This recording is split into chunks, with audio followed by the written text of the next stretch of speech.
पुराने ज़माने की बात है। एक गांव में एक बूढ़ा बेसहारा बुजुर्ग रहता था जिसका नाम बाबा अजीज था। उसका दुनिया में कोई नहीं था, ना बीवी, ना बच्चे, ना ही कोई रिश्तेदार जो उसका सहारा बन सकता।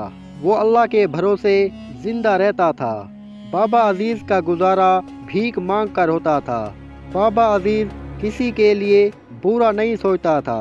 गांव वाले उसे अल्लाह वाला बाबा कहकर पुकारते थे। एक मर्तबा बाबा अजीज भीख मांगकर अपने घर की तरफ जा रहा था कि अचानक तेज बारिश शुरू हो गई। बाबा अजीज परेशान होकर एक दरख्त के नीचे बैठ गया। बारिश इतनी तेज थी कि आगे बढ़ना मुमकिन नहीं था। कुछ देर बाद जब बारिश रुकी, बाबा अजीज ने ऐसा ऐसा घर की तरफ जाने का फैसला किया। जैसे ही वो थोड़ा आगे बढ़ा, उसका पाँव फिसल गया और वो ज़मीन पर गिर पड़ा। काफ़ी देर तक वो ज़मीन पर पड़ा रहा। ना कोई मदद करने वाला था, ना ही कोई सहारा देने वाला। आखिरकार शदीद दर्द और थकान के साथ बाबा अजीज ऐसा ऐसा घर की तरफ चलने लगा और बड़ी मुशक्क़त के बाद अपने घर पहुंचकर बिस्तर पर सो गया। शदीद दर्द के साथ बाबा अजीज ने अपनी रात गुजारी। सुबह का वक्त हुआ तो बाबा अजीज को भूख महसूस होने लगी। उसने दिल में सोचा कि करीब पड़ोसी के घर से कुछ खाने को मांग लाता हूँ ताकि आज का गुजारा हो जाए। जैसे ही बाबा अजीज ने ज़मीन पर पाँव रखने की कोशिश की, शदीद दर्द की वजह से उनकी आंखों के सामने अंधेरा छा गया। आखिरकार वो दोबारा बिस्तर पर लेट गए। अब चारपाई से नीचे उतरना भी उनके लिए मुश्किल हो गया था।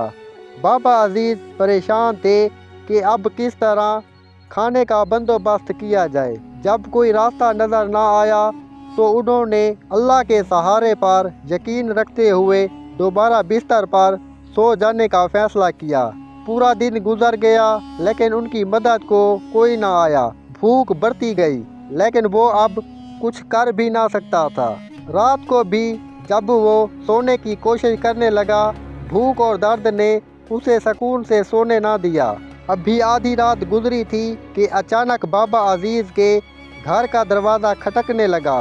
बाबा अजीज हैरान हो गए, सोचने लगे कि इस वक्त मेरे घर कौन आया है। अभी वो सोच में ही थे कि एक नौजवान घर के अंदर दाखिल हुआ। नौजवान के हाथ में खाना था। बाबा अजीज हैरान होकर बोले, बेटा तुम कौन हो और यहाँ कैसे आना हुआ? नौजवान ने आगे बढ़कर बाबा अजीज के हाथ में खाना दिया और फिर बाबा अजीज के पाँव दबाने लगा। बाबा अजीज ने दोबारा पूछा, बेटा तुम कौन हो? नौजवान ने मुस्कुरा कर कहा, पहले आप खाना खा लें, फिर मैं सब कुछ बताऊंगा। बाबा अजीज ने खाना खाया और नौजवान उनके पाँव दबाता रहा। जब खाना ख़त्म हुआ तो बाबा अजीज ने कहा, अब बताओ तुम कौन हो? नौजवान खड़ा हो गया और बोला, मैं अल्लाह की तरफ से आपकी मदद के लिए आया हूँ। ये सुनकर बाबा अजीज हैरान रह गए और आसमान की तरफ देखकर कहा, बेशक मेरा अल्लाह अपने बंदों की मदद करने वाला है।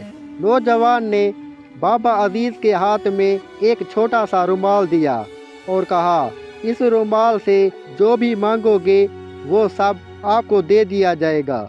ये कहकर नौजवान अचानक गायब हो गया, जैसे कोई आया ही ना हो।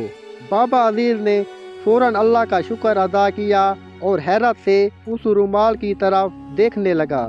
बाबा अजीज ने कुछ देर देखने के बाद एहतियात से अपने तकिए के नीचे रख दिया और सो गए। सुबह हुई तो बाबा अजीज को भूख महसूस होने लगी। उन्होंने रुमाल उठाया और दिल ही दिल में कहा, ऐ अल्लाह मुझे खाना अता फरमा दे। जैसे ही उनकी बात मुकम्मल हुई, खाना फौरन उनके सामने आ गया।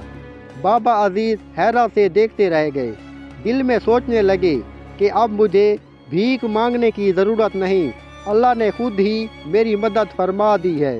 जब बाबा अजीज ने ज़मीन पर कदम रखा तो उन्हें ऐसा महसूस हुआ जैसे कभी उन्हें कुछ हुआ ही ना हो। जो दर्द रात भर उन्हें सोने नहीं देता था वो बिल्कुल ख़त्म हो चुका था। बाबा अजीज समझ गए कि ये सब उस नौजवान के پاؤں دبانے کی وجہ سے ہوا ہے۔ اب بابا عزیز کی زندگی بدل چکی تھی۔ وہ رومال سے قیمتی سامان نکالتے اور بازار میں بیچ کر حلال روزی کماتے۔ وہ غریب لوگوں کی مدد بھی کرنے لگے۔ گاؤں کی ایک عورت جس کا نام لیلا تھا بابا عزیز کو دیکھ کر حیران رہ گئی۔ وہ دل ہی دل میں سوچنے لگی، کل تک یہ بوڑھا بھیک مانگتا تھا اور آج خود لوگوں کی مدد کر رہا ہے، آخر اس کی زندگی اچانک کیسے بدل گئی؟ اسی سوچ کے ساتھ لیلا نے بابا عزیز پر نظر رکھنی شروع کر دی۔ لیلا ہر وقت بابا عزیز کے گھر کے آس پاس گھومنے لگی۔ کچھ دنوں تک غور سے دیکھنے کے بعد آخر کار لیلا نے بابا عزیز کو رومال سے سامان نکالتے ہوئے دیکھ لیا۔ وہ حیران رہ گئی، ایک عام سے رومال سے کیسے اتنا خزانہ نکل رہا ہے؟ اس کے دل میں لالچ پیدا ہوا۔ اس نے رومال چوری کرنے کے منصوبے بنانے شروع کر دیے۔ ایک دن وہ بابا عزیز کے گھر گئی اور معصوم انداز میں بولی، بابا کیا آپ میری ایک مدد کریں گے؟ بابا عزیز سادہ آدمی تھے۔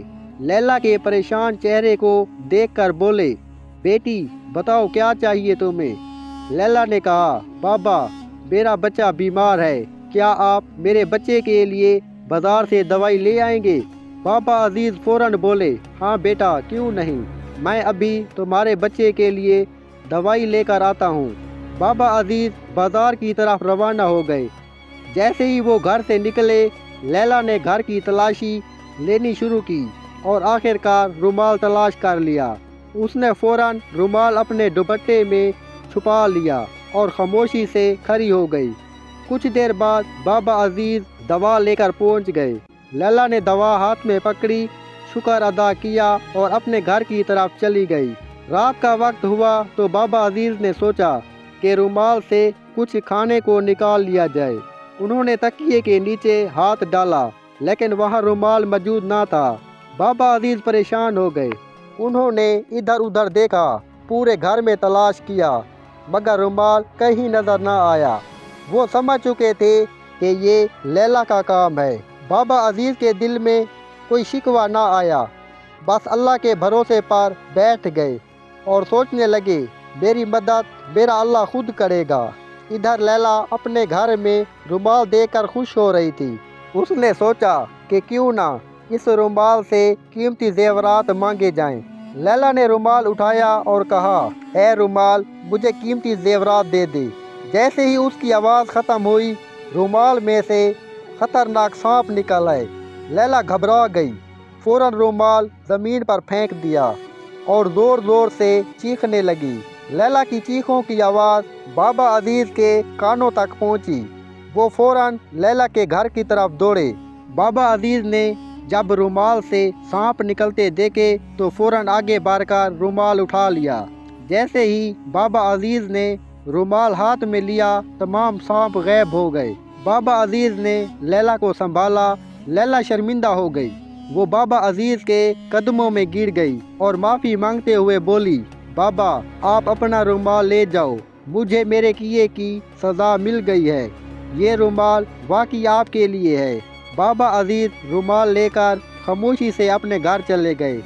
گھر پہنچ کر انہوں نے رومال سے کھانا نکالا اور کھایا۔ کھڑکی سے گاؤں والے اور لیلا یہ منظر دیکھ رہے تھے اور دل میں سوچ رہے تھے، جس کا کوئی نہیں ہوتا اللہ خود اس کا سہارا بنتا ہے۔